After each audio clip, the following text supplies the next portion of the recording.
Part and parcel. Cinema తీస్తారు, release అవుతుంది, profits వస్తాయి, లాస్ వస్తే కొంత లాస్.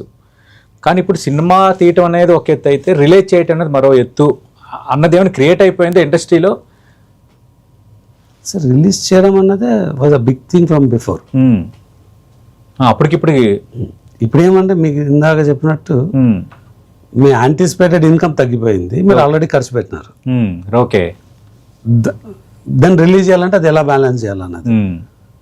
అవును, మీరు ఖర్చు పెట్టింది ఓన్ మనీ ఉంటే విల్ గెట్ స్టక్, అదే ఇట్ విల్ బి లాసెస్. అవును, if you raised money then you need to clear off that కదా, అది ప్రాబ్లం. ఓకే, కొత్త గేమ్ రిలీజ్ కష్టాలేం లేదా, రిలీజ్ ఇస్ రిలీజ్.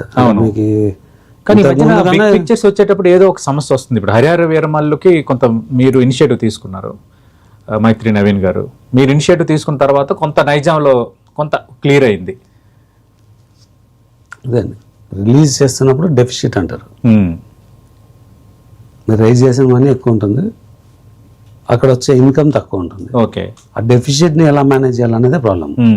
అంటే ఒక స్పెసిఫిక్ మూవీ చెప్పట్లేదు, దేనికి ప్రాబ్లం అన్నది చూసి అది. సో అఖండలో డెఫిసిట్ కన్నా మేజర్ ప్రాబ్లం వచ్చి ఒక వేరే నేషనల్ సంస్థ వచ్చి కోర్టుకు వెళ్ళి ఎవరు యాంటిసిపేట్ చేయని ఇష్యూ మీద ఆర్డర్ తెచ్చుకోవడం వల్ల వచ్చిన ప్రాబ్లమ్. ఒక రకంగా ఇది ఇండస్ట్రీకి వార్నింగే కదా, బిగ్ ప్రాజెక్ట్స్కి. అలా ఏం కదండి, అంటే ఇయర్కి ఒకటో 3 years ఒకటో జరుగుతుంటుంది. అవును, అదొక లర్నింగ్ అంతే. Okay okay. ఇప్పుడు హరిహర వీరమల్ అప్పుడు ఏం జరిగింది సార్? మీరు కొంత ఇనిషియేటివ్ చేసి రిలీజ్కి కొంత సహకరించారు కదా మీరు నైజాంలో. ఏంటంటే అక్కడ ఉన్న డెఫిసిట్ని ఎలా మేనేజ్ చేయాలని చాలామంది కోఆర్డినేట్ చేసినారు. దానిలో ఓకే, నవీన్ గారు ఉన్నారు, నేను ఉన్నాను, ఇంకా చాలామంది ఉన్నారు ఇండస్ట్రీ నుంచి. ఓకే, ఒకరు ఇద్దరు కాదు.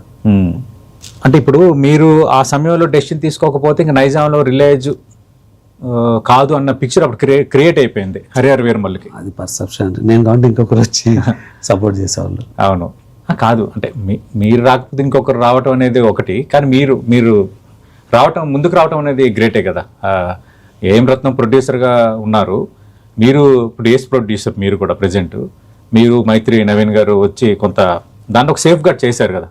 లేదండి, ఇప్పుడు నైజాం రిలీజ్ చేయాలంటే ఎవరో ఒకరు ముందుకు రావాలి. దిల్ రాజు గారు రావచ్చు, ఏషియన్ సునీల్ రావచ్చు, లేదంటే మైత్రి డిస్ట్రిబ్యూషన్ రావచ్చు. చాలా మందికి తెలియదు, నేను I'm also partner in Mythri distribution. Okay sir, as a partner of Mythri distribution నేను నవీన్ గారు వెళ్ళి మాట్లాడి తీసుకున్నాం అది. సో ఇది ఇంట్రెస్టింగ్గా ఉంది సార్. ఇప్పుడు మీరు ఇందాక పీపుల్స్ మీడియా ఫ్యాక్టరీ అని చెప్పారు, ఒకే టైంలో సినిమాలు రిలీజ్ చేయటం. కానీ ఇప్పుడు మీరు పీపుల్స్ మీడియా ఫ్యాక్టరీకి CEO చైర్మన్గా ఉన్నారు, at the same time Mythri distribution one of the పార్ట్నర్గా ఉన్నారు. అంటే ఒక గుడ్ కాన్సైన్స్ ఇండస్ట్రీలో. మీకు Mythri distribution and Mythri cinemas అని 2 సంస్థలు ఉన్నాయి. అవును, వాటిలో నాలా వేరే ప్రొడ్యూసర్స్ కూడా ఉన్నారు పార్ట్నర్గా. ఓకే, మైత్రి సినిమాస్ లో వేరే ప్రొడ్యూసర్స్ ఉన్నారు, మైత్రి డిస్ట్రిబ్యూషన్ లో అంటే నేను రెండిట్లో ఉన్నాను. అవును, సో ఓకే సార్. ఇక్కడ అంటే ప్రేక్షకులకి సినిమా ఇండస్ట్రీ అంటే ఒక నెగిటివ్ సెన్స్ పెరిగిపోతుందా అనిపిస్తుంది.